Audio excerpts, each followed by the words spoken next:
Have you ever noticed how every winter the same conversation repeats itself? Everyone's complaining. The cold, the darkness, the misery. Meanwhile, you're thriving. Your friends are scrolling through beach resorts and booking flights to tropical islands, and you're genuinely excited about canceling plans, staying home, and wearing the same pajamas for 3 days straight. If that sounds like you, let me be very clear about something right now. There is nothing wrong with you. You're not antisocial, you're not lazy, and you're definitely not broken. You might just be psychologically wired to love winter. And here's the part most people don't realize. This isn't just a personality quirk. It's not liking sweaters or being cozy. What's happening inside your brain during winter is fundamentally different from what most people experience. And science actually backs this up. So today, we're breaking down why some people don't just tolerate winter, but genuinely come alive in it. Because once you understand this, you'll never feel the need to explain yourself again. Why staying home feels better in winter. Not just acceptable, but perfect. Let's start with something simple but powerful. Why does staying home feel objectively better in winter than it ever does in summer? Not okay, not fine, but deeply, soul-satisfyingly right. Here's what's happening in your brain. When it's cold, dark, and unpleasant outside, but warm, quiet, and safe inside, you experience something psychologists call contrast-based comfort. Your nervous system isn't just registering warmth, it's registering relief.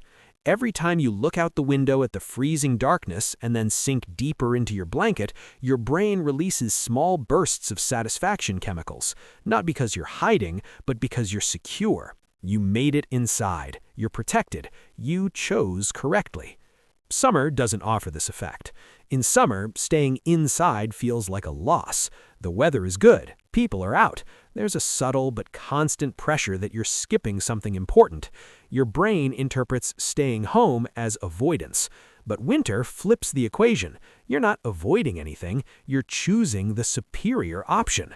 The math is completely different. Your brain thinks winter is survival success.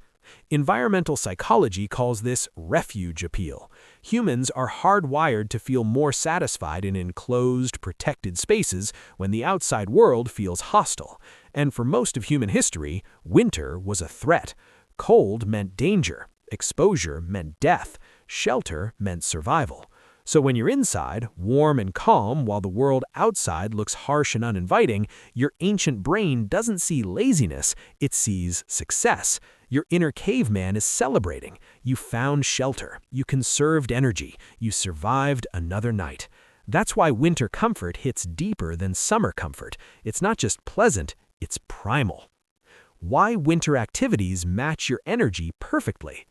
Now let's talk about what you actually do in winter. Reading, watching movies, cooking warm food, sitting quietly, existing under blankets. Notice something? These are low-stimulation, high-comfort activities. They don't demand performance. They don't require constant responsiveness. They don't force you to be on. For introverts especially, this is where alignment happens. You're not fighting the season, you're synchronized with it. Winter doesn't ask you to be louder, brighter, or faster. It asks you to slow down. And for certain nervous systems, that's not a loss, it's a relief. Why winter is an introvert's natural habitat. Here's something people underestimate. Winter doesn't just change the weather, it changes social expectations. In summer, there's an unspoken rule. If you're not out there, traveling, socializing, posting, maximizing, you're doing life wrong. For introverts, that pressure is exhausting, but winter quietly removes it. I can't make it. It's too cold. Perfectly reasonable. I'm staying in tonight. No explanation required. Winter provides social cover. You're not avoiding people, you're being sensible. You're not antisocial, you're weather appropriate. It's freedom disguised as bad weather. Why winter calms overstimulated brains. There's also a neurological reason winter feels better for some people. Introverts and highly sensitive individuals process stimulation more intensely. Bright sunlight, heat, crowds, noise, these drain energy faster. Winter naturally turns the volume down. Shorter days, muted light, quieter streets, fewer social demands. For a brain that's already processing a lot, winter feels like finally exhaling. And there's more. Research consistently shows that cognitive performance increases in cooler environments. The optimal temperature for focus sits around 65 to 70 degrees Fahrenheit. When you're not overheating, your brain doesn't waste energy regulating your body. That energy goes straight into thinking, reading, creating. That's why winter often becomes your most productive mental season, even though you're doing less. The darkness isn't the problem, it's the feature. Now for the controversial part, the darkness. We're told constantly that winter darkness is unhealthy, depressing, and not natural. And yes, seasonal affective disorder is real and serious for a small percentage of people. But for many winter lovers, something else happens. Early darkness creates boundaries. When the sun sets at 4:30 p.m., your day has a natural endpoint. There's no guilt in slowing down because your biology agrees with you. Compare that to summer evenings when it's still light at 9 p.m. and you feel like you should be doing something, anything, just to justify the daylight. Winter says, enough. And that's powerful. Psychologists call this temporal compression. Days feel shorter, more contained, more manageable. Life feels less sprawling and overwhelming. And aesthetically, winter darkness is richer. Soft window lights, quiet streets, early stars, moody skies. It's not an absence of light, it's atmosphere. For winter people, darkness isn't depressing, it's grounding. The real reason winter feels so right. Here's the deepest truth. Winter gives you permission to rest. Modern society expects constant output, constant growth, constant visibility all year long, but humans were never built for that.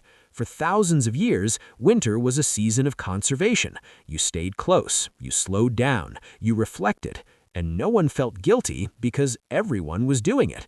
When you love winter, you're honoring that rhythm instinctively. You understand, maybe without realizing it, that rest is not failure, stillness is not laziness, and productivity is not the only measure of a meaningful life. Winter creates space for introspection, processing, and quiet joy.